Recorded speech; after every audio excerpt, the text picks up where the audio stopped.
दोस्तों, ये है हल्दी घाटी।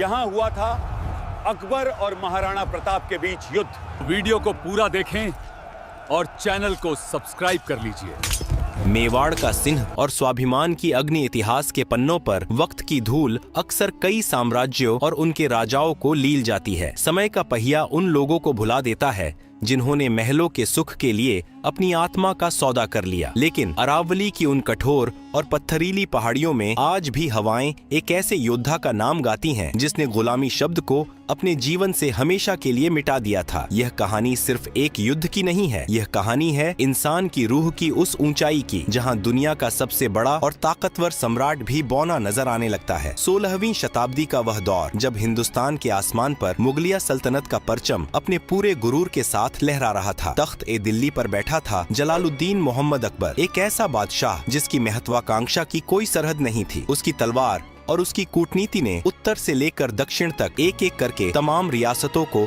अपने कदमों में झुकने पर मजबूर कर दिया था। लेकिन इस विशाल मुगलिया समुद्र के बीच एक पहाड़ ऐसा था जो सीना ताने खड़ा था। वह पहाड़ था मेवाड़, और उस पहाड़ की सबसे ऊंची चोटी का नाम था महाराणा प्रताप। प्रताप कोई साधारण इंसान नहीं थे, वे उस धरती के अंश थे जहाँ बप्पा रावल और राणा सांगा जैसे शूरवीरों ने जन्म लिया था। मेवाड़ की मिट्टी में समर्पण का नहीं बल्कि बलिदान का बीज बोया जाता था। जब प्रताप ने मेवाड़ की गद्दी संभाली तब उनके पास विरासत में सोने चांदी से भरे खजाने नहीं थे, बल्कि उनके हिस्से में आई थी कांटों से भरी एक गद्दी। चित्तौड़गढ़ जो मेवाड़ का हृदय था, मुगलों के क्रूर आक्रमण और उस भयानक कत्लेआम का गवाह बन चुका था जहां हजारों निर्दोष लोगों और राजपूत वीरों ने अपने प्राणों की आहुति दी थी। चित्तौड़ की उन जलती हुई चिताओं की राख ने प्रताप के सीने में एक ऐसी ज्वाला भड़का दी थी जिसे दुनिया का कोई भी समंदर बुझा नहीं सकता था। प्रताप ने अपनी मातृभूमि की उस दुर्दशा को देखकर एक ऐसी कठोर प्रतिज्ञा ली जो इंसानी बर्दाश्त की हदों को पार कर जाती है। उन्होंने भरी सभा में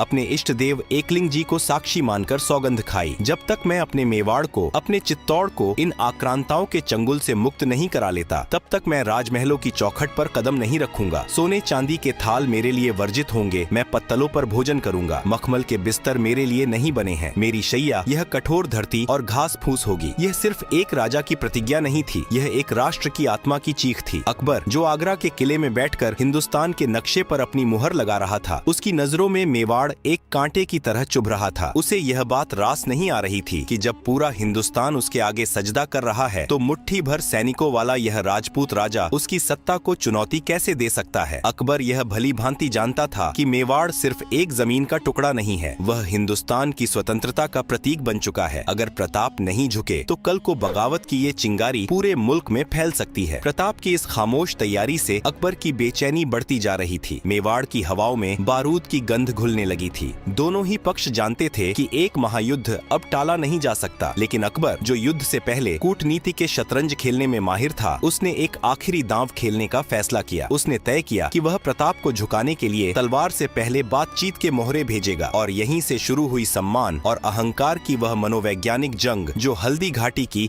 उस लाल मिट्टी की नींव रखने वाली थी। कूटनीति का अंत और रणभेरी का शंखनाद अकबर एक बेहद चतुर और दूरदर्शी शासक था। वह भली भांति जानता था कि मेवाड़ के उन दुर्गम पहाड़ों और खूंखार जंगलों में अपनी शाही सेना को झोंकना एक बहुत बड़ा जोखिम है। राजपूती खून जब उबलता है तो वह मौत को भी एक उत्सव की तरह गले लगाता है। इसलिए तलवारें म्यान से बाहर निकालने से पहले अकबर ने शब्दों और संधियों का जाल बिछाने का फैसला किया। उसने सोचा कि जो काम तोपें और हाथी नहीं कर सकते वह शायद कूटनीति के मखमली शब्दों से हो जाए। प्रताप को मुगलिया आधिपत्य स्वीकार कराने के लिए अकबर ने एक के बाद एक 4 शांति दूत मेवाड़ भेजे। इसके बाद अकबर ने अपना सबसे बड़ा और मनोवैज्ञानिक दांव खेला। उसने आमेर के कुंवर मानसिंह को अपना दूत बनाकर भेजा। मानसिंह मुगलों के सबसे खास और भरोसेमंद सिपह सालारों में से एक थे। अकबर की चाल साफ थी, एक राजपूत ही दूसरे राजपूत को समझा सकता है, या यूं कहें कि एक राजपूत ही दूसरे राजपूत के अहंकार को चुनौती दे सकता है। जब मानसिंह मेवाड़ की धरती पर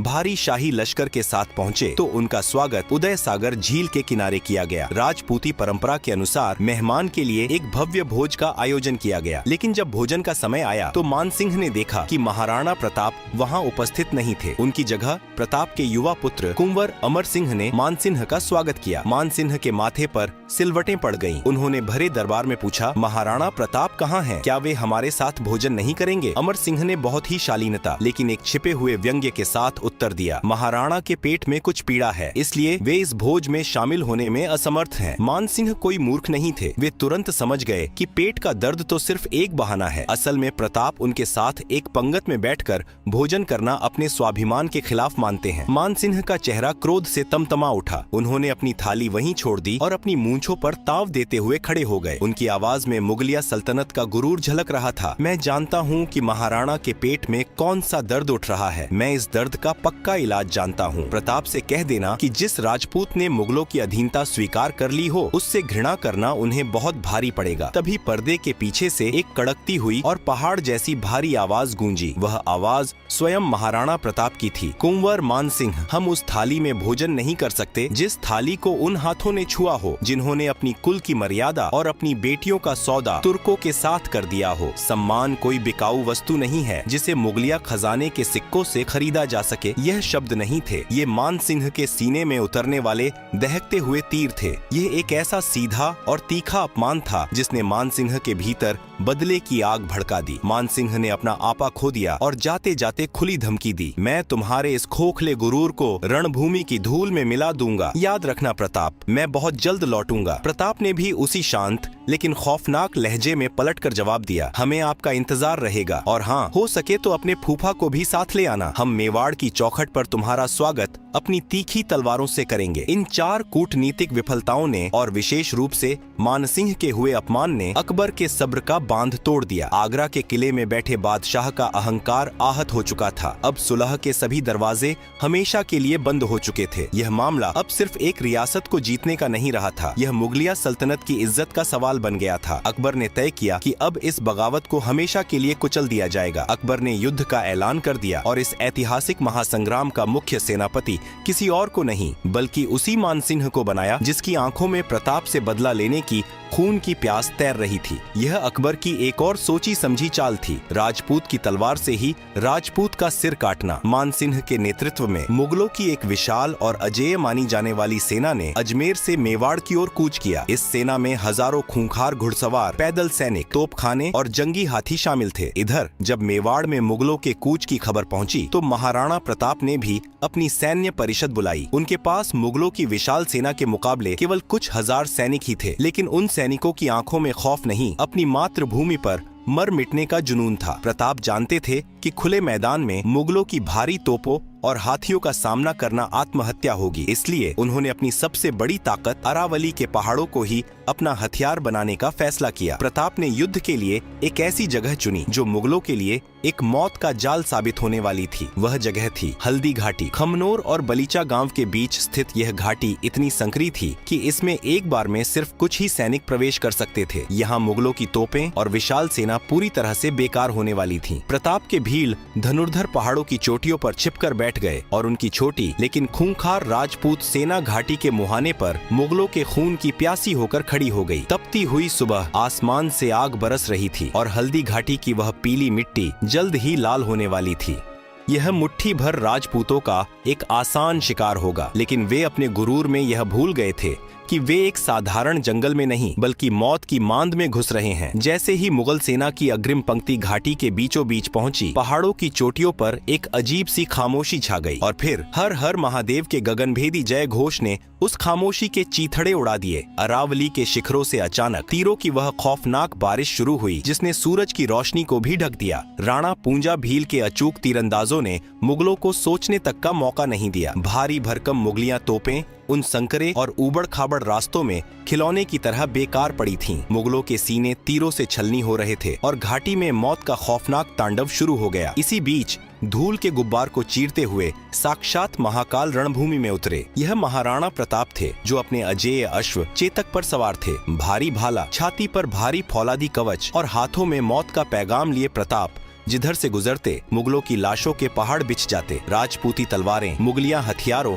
और कवचों को ऐसे काट रही थीं जैसे कोई सूखी लकड़ियां काट रहा हो। प्रताप की सेना में सिर्फ राजपूत ही नहीं थे बल्कि उनके सेनापति हाकिम खानसूर अपनी अफगानी टुकड़ी के साथ मुगलों पर कहर बनकर टूट रहे थे। हाकिम खान सुअर की तलवार ने साबित कर दिया था कि यह जंग किसी धर्म की नहीं बल्कि एक साम्राज्य के अहंकार और एक मातृभूमि के स्वाभिमान की थी। युद्ध अपने सबसे भयंकर मोड़ पर था। तभी प्रताप की लाल होती आंखों ने रणभूमि में उस चेहरे को ढूंढ निकाला जिसकी गद्दारी ने इस युद्ध की आग में घी डाला था। आमेर का कुंवर मानसिंह। मानसिंह एक विशाल और खूंखार हाथी के ऊपर सजे एक सोने के हौदे में बैठा अपनी सेना को निर्देश दे रहा था। प्रताप ने चेतक को एड़ लगाई। चेतक जो सिर्फ एक जानवर नहीं बल्कि प्रताप की आत्मा का विस्तार था, हवा से बातें करता हुआ मानसिंह के हाथी की ओर दौड़ा। जैसे ही चेतक उस दैत्याकार हाथी के करीब पहुंचा, उसने एक ऐसी अकल्पनीय छलांग लगाई जिसे देखकर देवताओं ने भी आसमान से दांतों तले उंगली दबा ली होगी। चेतक ने हवा में उछलकर अपने दोनों अगले पैर उस विशाल हाथी के मस्तक पर टिका दिए। प्रताप ने अपनी पूरी ताकत समेटकर अपना भारी भाला मानसिंह की छाती का निशाना लेकर हवा में झोंक दिया। भाला आसमान चीरती हुई बिजली की गति से निकला, लेकिन मानसिंह मौत को अपने इतने करीब देखकर खौफ से हौदे के अंदर झुक गया। वह अचूक भाला हाथी के महावत को चीरता हुआ निकल गया। महावत के मरते ही हाथी पागल हो गया और चिंघाड़ता हुआ मुगलों की सेना को ही कुचलता हुआ वहाँ से भाग खड़ा हुआ। मानसिंह के भागते ही मुगल सेना का मनोबल चकनाचूर हो गया। मुगलों में भगदड़ मचने ही वाली थी कि तभी युद्ध के मैदान में एक ऐसा दानव आगे आया जिसकी परछाई भी दहशत पैदा करती थी। वह था बहलोल खान। अत्यंत लंबा, भारी भरकम फौलादी ईरानी कवच से ऊपर से नीचे तक ढका हुआ और एक ऐसे ही दैत्याकार अरबी घोड़े पर सवार। उसके हाथ में एक विशाल दोधारी तलवार थी। उसे अपनी ताकत पर इतना घमंड था कि वह सोचता था कि प्रताप को तो वह खिलौने की तरह मसल देगा। वह दहाड़ लगाता हुआ और हवा में अपनी भारी तलवार घुमाता हुआ सीधा महाराणा प्रताप की ओर लपका। उसने दूर से ही ललकारा, प्रताप, आज तेरी मौत मेरे हाथों तय है। आज मैं तेरे इस राजपूती घमंड के टुकड़े टुकड़े कर दूंगा। प्रताप की आंखों में न कोई डर था, न कोई घबराहट, बस एक सर्द और खौफनाक शांति थी। उन्होंने बहलोल खान के प्रहार को रोकने की कोई जल्दबाजी नहीं की। सिर्फ एक ही वार में प्रताप ने उस अजेय और विशालकाय बहलोल खान को उसके कवच और उसके घोड़े समेत बीचों बीच से दो हिस्सों में चीर कर रख दिया। खून का एक भयानक फव्वारा छूटा और बहलोल खान के शरीर के दो टुकड़े घोड़े के दो टुकड़ों के साथ रणभूमि की लाल मिट्टी में जा गिरे। युद्ध के मैदान में एक पल के लिए मौत का सन्नाटा छा गया। हवाओं ने बहना बंद कर दिया। मुगल सैनिकों की आंखें फटी की फटी रह गईं। जो बहलोल खान मुगलों के लिए आतंक का सबसे बड़ा हथियार था, वह आज मेवाड़ के सिंह के सामने एक गाजर मूली की तरह कटकर जमीन पर पड़ा था। इस एक प्रहार ने मुगलों की आत्मा को अंदर तक कंपा दिया। उन्हें लगने लगा कि वे किसी इंसान से नहीं बल्कि किसी अलौकिक महाकाल से लड़ रहे हैं। खौफ इतना भयानक था कि मुगल सैनिकों के हाथों से तलवारें छूट गईं और वे भागो भागो, प्रताप साक्षात काल है चिल्लाते हुए अपनी जान बचाने के लिए उल्टे पांव भागने लगे। स्वामी भक्ति की पराकाष्ठा और स्वाभिमान की अमर विजय बहलोल खान के उस खौफनाक अंत ने मुगलों की रूह को इस कदर कंपा दिया था कि वे महाराणा प्रताप को साक्षात यमराज समझने लगे थे। लेकिन अकबर की वह शाही सेना एक टिड्डी दल के समान थी। एक कटता तो 10 उसकी जगह लेने आगे आ जाते। मुगलों के सुरक्षित दस्तों ने अब प्रताप को चारों ओर से घेरना शुरू कर दिया। युद्ध का मैदान